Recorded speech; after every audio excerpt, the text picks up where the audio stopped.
to my knowing, ever been limited by my colour, background, or gender. But I know that the struggle for equality is one that has run in my family for a long time. When my mum was undertaking her PhD studies in petroleum engineering, she faced a lot of criticism from her counterparts, who believed that a woman belonged anywhere but laboratories and oil fields. In spite of all the setbacks and criticisms, she graduated with a highly commended thesis and went on to achieve much success in the field. Whilst I am immensely proud of her, I believe that her story is one of the many accounts of discrimination and the struggles for equality of our time. Admittedly, I found it really difficult to put into words the significance of equality, or exactly what it meant to me. So I turned to the words of some of the most esteemed human rights activists of the past century. We may have all come from different ships, but we're on the same boat now. It was this profound quote from Martin Luther King Jr. that sort of told me exactly why it was I was finding it so difficult. And that is because, at its core, equality is a very, very simple concept. Equality is, and as the UN defines it, a state of affairs in which all people are entitled to the same rights, regardless of race, gender, disability, sexual orientation, and so forth. Essentially, we are to have the same rights, rights that were established and engineered by us as an international community to ensure equality for each individual everywhere. But then, if it is so simple, why will it be generations before the gender pay gap is closed?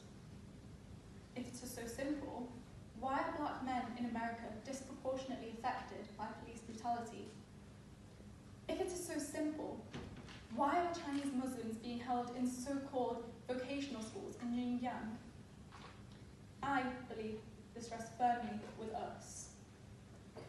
That's because it's become something of an uncomfortable issue, with people unwilling to express their support for movements striving for equality.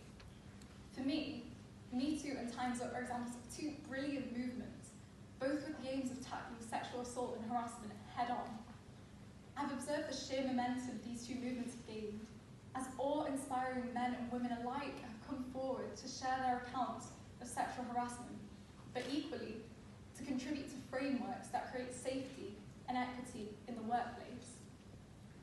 Whilst there has been a huge number of high-profile individuals coming forward to pledge their support for the movement, there's been a lack of support almost from men and women alike.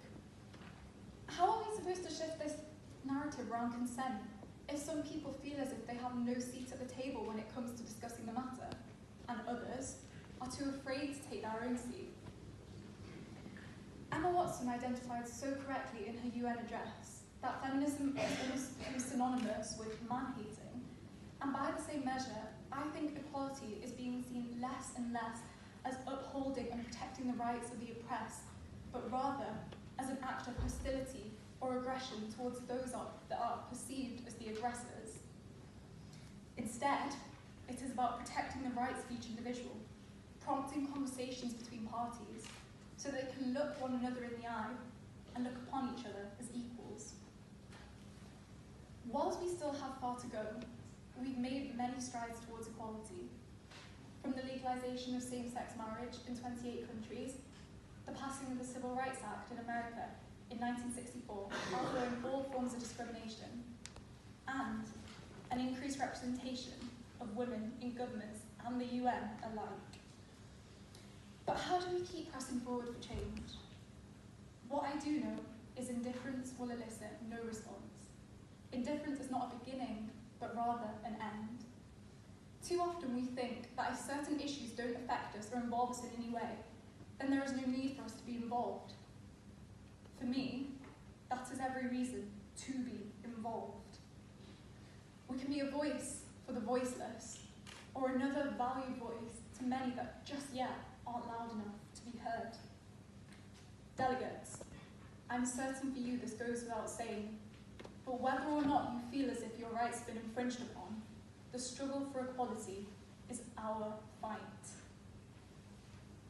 As future policymakers, UN Secretary Generals, professionals, and socially conscious human beings, be you who tells your sons that feminism is just as much their issue as it is your daughter's. It will be you that addresses the structural racism within institutions, governments, and laws. It will be you that writes the framework to end healthcare and economic disparities.